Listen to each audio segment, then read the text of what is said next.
Assalamualaikum warahmatullahi ta'ala wabarakatuh.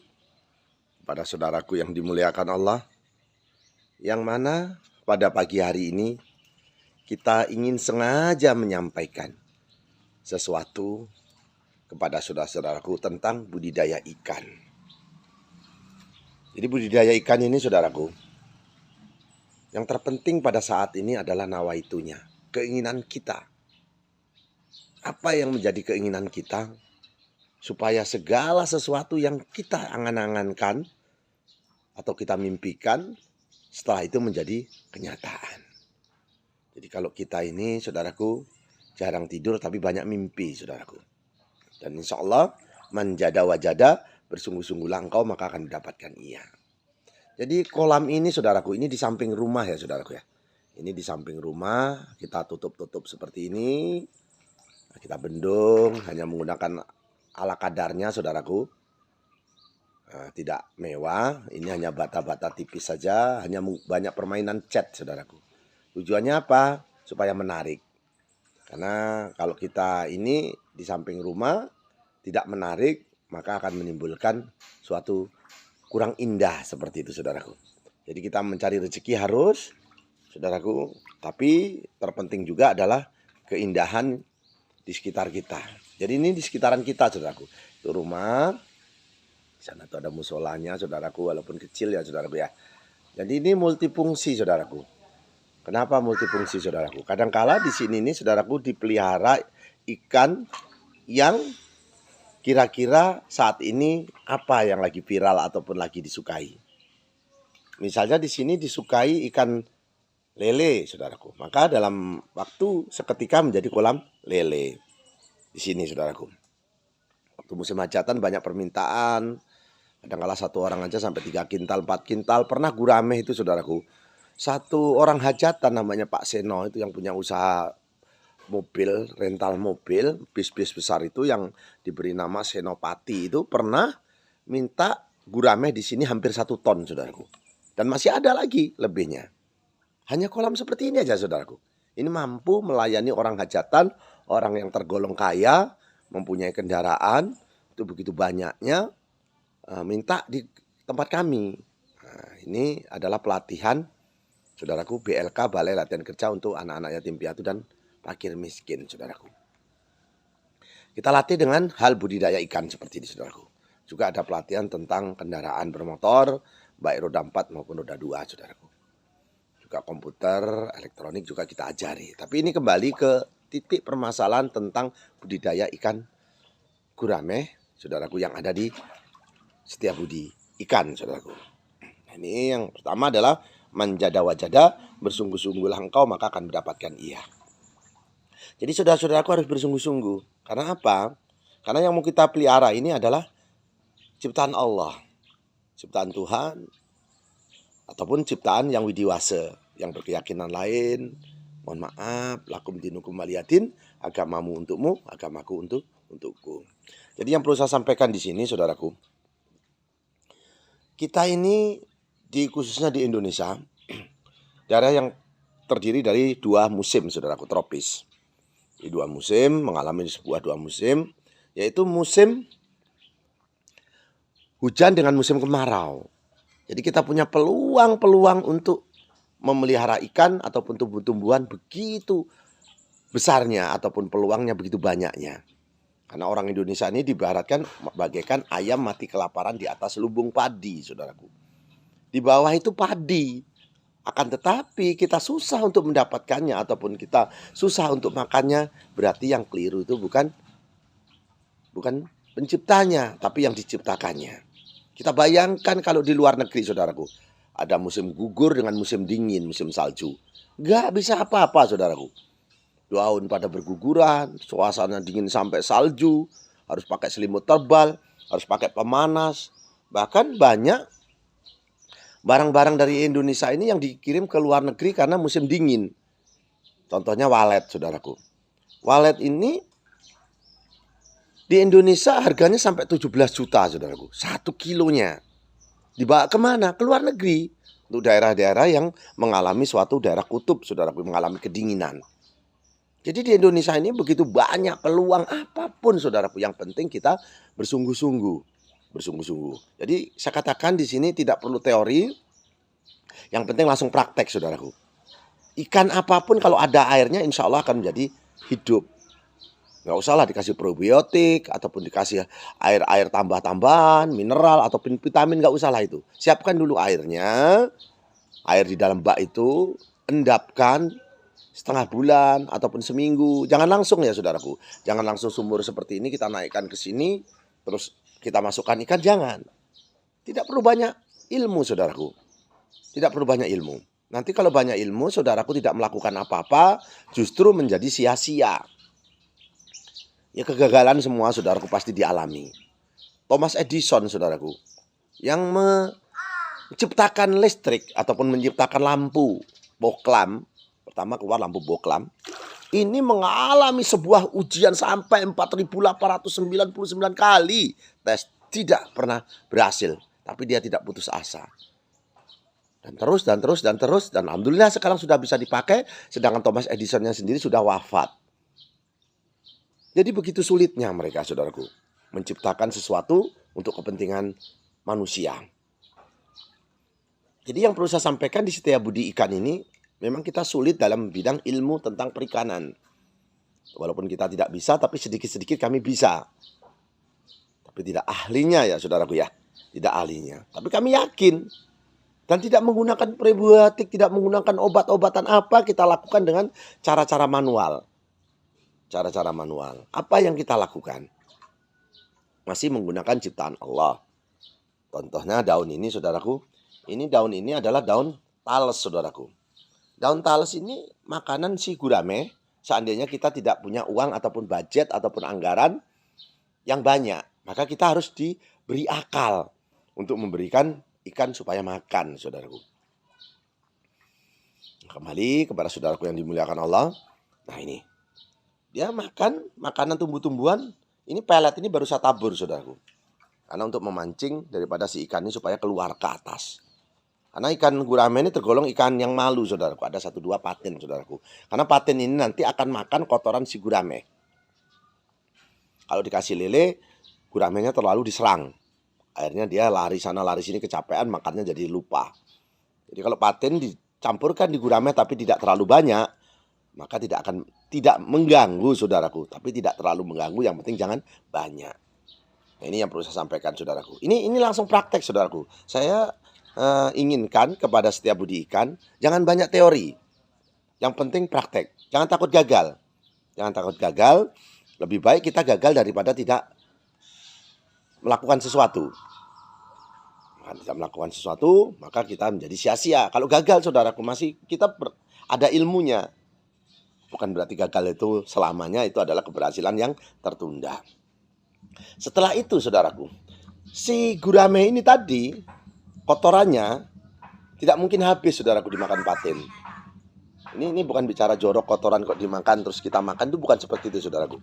Metabolisme tumbuh maka ini binatang ini saudaraku mengalami proses di dalam perutnya. Jadi tidak seperti kita minum sirup, misalnya Sprite saudaraku, ataupun minum Fanta yang warnanya merah. Tidak mungkin kencing kita menjadi merah, urin kita menjadi merah. Karena apa? Itulah hebatnya Allah. Jadi membuat ginjal memproses yang warna merah jadi warna putih. Begitu juga ikan.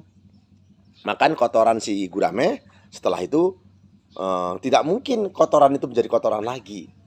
Karena kotoran gurame ini tergolong kotoran yang tidak berbau saudaraku. Hanya kelihatan hitam pekat saja tapi tidak bau, beda dengan lele.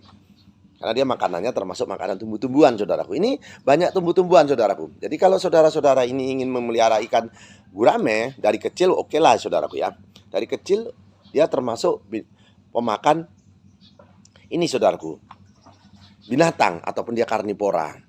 Setelah dia besar nanti menjadi omnivora saudaraku. Jadi pemakan tumbuh-tumbuhan ya, pemakan binatang iya. Seperti itu. Karena baunya amis dia suka, masih kecil itu saudaraku. Tapi setelah dia besar maka tidak mau dia bau amis, dia suka daun-daunan. Tapi kalau kita kasih daun dan daun dan daun dan daun terus, maka gurame pertumbuhannya menjadi kurang. Maka dikasih pelet sesekali. Yang terpenting adalah memberikan daun tales, yang daun lebar itu saudara, tales yang daun lebar. Nah, nanti saya kasih contoh ya saudara ya. Ini daun talas daun kecil nih saudaraku. Ini boleh dimasukkan langsung, tapi jangan sama batangnya ini kemarin anak-anak saudaraku. Nah ini langsung daunnya boleh. Nah ini nanti kita sampelkan daun talas yang tidak boleh digunakan langsung dimasukkan ke dalam air. Karena apa? Nanti airnya akan menjadi gatal saudaraku. Warnanya menjadi kebiruan mendekati hitam pekat. Dan airnya yang paling kita tidak sukai adalah gatalnya, saudara. Air itu gatal, nanti akhirnya apa? Menimbulkan si ikan gurame ini menggesekkan badannya ke tembok, airnya terluka, dan terluka menjadi infeksi. Setelah infeksi, maka dia menjadi sakit. Dan sakit akhirnya menjadi mati. Jadi bukan keuntungan yang kita dapat, tapi menjadi kerugian. Tapi kalau saudaraku terus ketakutan, nanti rugi segala macam, itu tidak, saudaraku, tidak seperti itu. Jarang sekali mengalami kematian, karena gurame ini tergolong ikan yang kuat, bandel. Ikannya malu-malu seperti ini saudaraku. Tapi begitu kita kasih makan di atasnya yang dia sukai, maka dia langsung nongol, langsung makan. Jadi gak bisa ya gurame ini saudaraku airnya jernih, tidak bisa saudaraku. Karena dia nanti akan lari tumbuh-tumbuhan. Dia larinya ini saudaraku horizontal, bukan vertikal. Kalau dia lele naik turun ke atas. Jadi kalau si gurame ini horizontal saudaraku. Jadi capek nanti kalau airnya bening. Maka dibuatlah airnya keruh seperti ini. Tapi keruh dalam arti bukan warna hitam pekat ya saudaraku, tapi warnanya kebiru-biruan karena mengandung kadar lumut yang tinggi, bukan amonia. Jadi memberikan makanan yang berlebihan saudaraku tidak diperbolehkan. Karena apa? Sisanya daripada si yang dimakan tadi, sisanya jatuh ke bawah mengendap menjadi amonia dan menjadi racun si ikan sendiri saudaraku. Jadi ini teorinya seperti itu aja saudaraku. Praktekkan saja, makanya jangan terlalu banyak di pagi hari ataupun menjelang sore. Itu pun ditabur sedikit-sedikit, jangan langsung banyak saudaraku. Nanti mengendap ke bawah, akhirnya menjadi racunnya badannya dia sendiri. Jadi memberi pakan untuk daun tumbuh-tumbuhan saudaraku eceng gondok, ini saudaraku ya. Di situ ada eceng gondok saudaraku. Di lubang yang sana itu ada paralon 3 batang itu saudaraku. Itu adalah tempat belut saudaraku. Jadi kotoran si ikan gurame ini dinaikkan ke lubang belut itu, di sana kecil saudaraku, lubangnya belut itu kecil. Nah setelah itu maka kita pelihara belut di sana saudaraku. Nah kotoran ini tidak terbuang sia-sia saudaraku. Nah setelah itu menjadi eceng gondok. Karena apa? Dia subur eceng gondoknya saudaraku. Karena mengandung bahan-bahan tumbuh-tumbuhan tadi, sisa makanan kotoran tadi. Nanti kembalikan lagi ke sini menjadi makanan kesukaan si gurame ini, dilempar lagi ke sini. Nah, seperti itu. Jadi berputar saudaraku. Jadi berputar kayak seperti mohon maaf ya lingkaran setan, tidak ada putusnya. Jadi masuk ke kolam yang lebih kecil situ menjadi makanan belut. Nah, sebagian itu menjadi pertumbuhan eceng gondok, dilempar lagi ke sini, dimakan lagi terus begitu saudaraku. Nah, jadi akhirnya kita pengeluaran uang tidak terlalu banyak dengan memelihara ikan gurame yang sistem pemanfaatan. Nah, ini ada kotak saudaraku. Ini kotak ini semacam kita buatkan untuk ikan-ikan yang memang tergolong ikan yang masih belum terlalu sehat ataupun ikan yang nakal. Nah, ini ikan yang nakal yang suka numbur-numbur kawannya ataupun ngejar-ngejar kawannya, ini kita taruh dulu di sini semacam penjaranya. Nah, ini sambu ini taruh sini dulu kalau nakal gitu. Ini seperti penjaranya di dalam lubang ikan ini saudaraku. Nah, ini yang perlu saya sampaikan. Nah, tolong ambilin daun talas satu aja untuk contoh. Daun talas nanamnya agak jauh. Potelin apa diiris daun talas yang lebar itu nak, satu aja untuk contoh. Nanti saya kasih contoh saudaraku, daun talas yang tidak boleh dimasukkan langsung ke dalam kolam ikan. Nah di samping ikan saudaraku kita pelihara ini apa namanya, kelapa gading. Nah ini airnya masih menggunakan air ikan supaya dia pertumbuhannya bagus. Nah, ini tidak menggunakan pupuk apapun saudaraku. Pernah dia berbuah sampai 41 biji, sampai keberatan kemarin itu. Nah yang sebelah sini nih saudaraku, ini dulu 40 biji kelapa hibrid, kelapa gading nih saudaraku. Kalau itu kelapa nias yang samping itu saudaraku. Ini masih menggunakan air yang sifatnya air ikan. Supaya apa? Supaya si tumbuh-tumbuhan yang di sekitar kita ini masih bisa makan daripada si pupuknya saudaraku, daripada si ikan tadi. Nah, termasuk di samping belakang kita ini juga ini ikan saudaraku. Nah, ini ikan. Nah, panjangnya 18 kali 12. Ini samping tembok ya saudaraku, samping rumah, supaya biayanya tidak terlalu besar dan kita pengawasannya mudah saudaraku. Jadi pengawasannya mudah supaya tidak diserang penyakit misalnya nih. Karena tembok ini saudaraku begitu kita keringkan total, kena sinar matahari 1 hari 2 hari, itu dia bakteri dan kuman itu menjadi mati. Gara-gara apa? Gara-gara kita jemur tadi. Nah ini saudaraku, ini makasih ya nak ya. Jadi ini saudaraku, ini daun tales yang tidak boleh langsung dimasukkan ke dalam kolam saudaraku. Kenapa? Di dalam getah ini, getah beningnya ini gatalnya setengah mati saudaraku. Jadi kalau kita tumpuk di dalam kolam, maka kolamnya airnya menjadi gatal. Nah seperti ini diendapkan dulu saudaraku 4-5 jam. Setelah mengental si getah ini, getah beningnya ini, tadi ngirisnya nggak pakai peso saudaraku, karena saya perintah supaya ngambilkan daun tales. Ini di sekitar kita dibuat kebun saudaraku. Jadi di lingkungan kolam ini kita punya kebun untuk makanan si gurame ini, persiapan. Nah ini selain eceng gondok, daun pepaya, ataupun daun singkong, daun kangkung, masukkan saja di sini. Yang penting itu tadi saudaraku, jangan berlebihan. Itu permintaan saya. Tapi kalau saudara-saudara punya gurame, tapi jauh dari rumah, banyakin aja saudaraku batang-batang ranting-ranting bambu. Supaya tidak dipancing orang saudaraku. Karena kalau dipancing orang, gurame ini lumayan nilainya saudaraku. Jadi saya ini saudaraku bagi ilmu sedikit, kalau kita punya kolam jauh dari tempat tinggal kita, sedangkan dia di kebun atau di ladang yang jauh dari tempat kita, kasih ranting bambu saudaraku, jangan bambunya, rantingnya, ujungnya dipotong-potong, taruhlah di kolam supaya orang mancing itu susah. Karena ikan gurame ini mudah sekali dipancingi kalau dia perutnya lagi lapar saudaraku. Ini sebenarnya banyak saudaraku, cuman karena airnya juga sudah mulai nampak keruh saudaraku, tapi belum terlalu keruh ini saudaraku, masih bisa setengah bulan, 1 bulan masih mampu. Ini biru saudaraku, karena matahari dari atas ini langsung saudaraku, langsung menyinari ke kolam, maka menjadi warnanya biru. Dan itu kadang-kala kalau ikan gurame anakan suka makan lumutnya tadi saudaraku. Nah ini yang perlu saya sampaikan. Kita membeli bibit saudaraku, yang terpenting adalah bibit yang betul-betul dijual ataupun yang betul-betul sehat, yang lincah. Jangan kita mengambil dari tempat yang nggak sehat, banyak benturan, banyak sisiknya yang terkelupas, dijual keliling, terus kita beli, terus kita pelihara. Itu diisolasi dulu seperti ini saudaraku, diisolasi dulu, ditaruh kerangkeng seperti ini, dikasih daun mengkudu saudaraku. Jadi selain daun ini, tales ini saudaraku, tales daun lebar ini saudaraku, ada makanan yang memang diharuskan dan sangat-sangat diharuskan, itu yang namanya buah pace saudaraku. Ini biji buah pace ya saudaraku ya, yang warna coklat-coklat ini biji buah pace. Tujuannya apa? Airnya ini supaya menjadi sehat. Pacenya dimakan dan daunnya pun disukai oleh si gurame. Jadi ini pace saudaraku, ini bentis. Kalau bahasa Jawa ini bentis.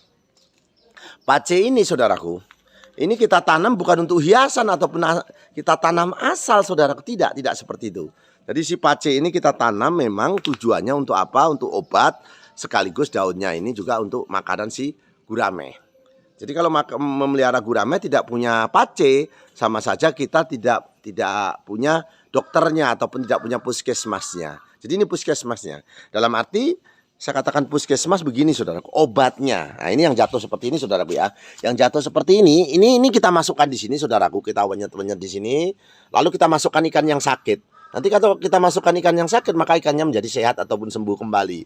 Terutama yang sisiknya terkelupas. Itu saudaraku, ada botrowali saudaraku, kasih botrowali. Nah, kalau obat rumah sakit kasih PH saudaraku. Jadi itu yang perlu saya sampaikan ya saudaraku ya.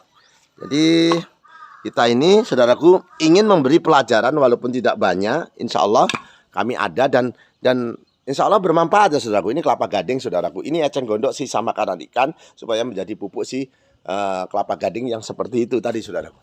Nah, jadi ini saudaraku, ini pace ini kita lempar di sini saudaraku, nanti airnya menjadi bagus karena pace ini pembunuh bakteri saudaraku. Ditambah manfaatnya antioksidan untuk si ikan juga menjadi kebal. Ini pace ini nanti dimakan saudaraku ini. Ini pace ini dimakan oleh si gurame. Jadi gurame itu saudaraku sebenarnya sangat-sangat menguntungkan apabila saudaraku benar-benar dalam bidang pengurusannya. Nah itu kirim di kolom komen saudaraku apa yang harus dilakukan, dan walaupun kami tidak bisa, insya Allah kami balas walaupun kadang-kala terlambat ya saudaraku dalam pembalasannya karena kami ada kegiatan di luar. Nah itu untuk ikan gurame ya saudaraku ya. Nah itu dimakan tuh saudaraku pacenya. Tuh, dimakan itu saudaraku. Dimakan tuh. Ini bukti bahwa ikan itu suka dengan mengkudu ataupun pace. Sesudah itu akhirnya kotorannya pun menjadi sehat. Karena apa? Pace ini termasuk buah ajaib ciptaan Allah. Di buah ajaib bisa menyembuhkan kanker. Manusia minum ini saudaraku sehat, tapi rasanya waduh nggak karu-karuan saudara, getar. Nah, ini gurame makan mengkudu, saudaraku. Nah, itu yang perlu saya sampaikan ya, saudaraku. Nanti kepanjangan konten ini ditinggalkan sama saudaraku. Jadi yang perlu saya sampaikan sekarang ini manjada wajada, bersungguh-sungguh langkau maka mendapatkan iya. Jadi kita bersungguh-sungguh ya, saudaraku ya. Ini kembali lagi kepada gurame. Gurame itu kalau beli, saudaraku, ukurannya berdasarkan silet ataupun rokok. Nah, saudaraku ya. Jadi kalau saudaraku bisa mengembangbiakkan sendiri, maka bibit itu tidak perlu beli. Nanti di video yang akan datang kita sampaikan bagaimana cara mengembangbiakkan ataupun memelihara ikan gurame budidaya ataupun membesarkannya. Nah, seperti itu, saudaraku. Jadi saya berharap, betul-betul berharap dengan saudaraku supaya jangan tinggalkan setia budi ikan ini, supaya walaupun sedikit ilmunya insya Allah bermanfaat. Dan saya ingin mendoakan kepada yang subscribe, semoga dipanjangkan umurnya dan dijauhkan dari penyakit dan musibah. Karena subscribe ini gratis, saudaraku, tidak dipungut biaya dan tidak mengurangi paket saudara. Jadi itu saja ya, saudaraku ya. Saya ingin mendoakan, ya Allah, bahasa semut saja Engkau tahu ya Allah, apalagi kami ini manusia ya Allah. Ya Allah, ya Allah, kami ingin mendoakan yang subscribe ya Allah. Ya Allah. A'udzubillahi minasyaitonirrajim. Bismillahirrahmanirrahim. Allahumma inna nasluka selamatan fidin, wa ziyadatan fil ilmi, wa barakatan fi rezeki, wa taubatan qabal maut, wa rahmatan ba'dal maut. Allahumma awwin alaina bil sakaratil maut, wa najatan minan nar wa atwahida hisab ya Allah. Allahumma fa'ana qola'a wal bala'a wal pasa'a wal munkaro wa syuyufal muktalibata wa sadaida wal minhana mathoro minha wa mabatona min baladina hadda hoso wa min buldanil muslimin amma innaka ala kulli syai'in qadir ya Allah. Tabarakallah ya Allah.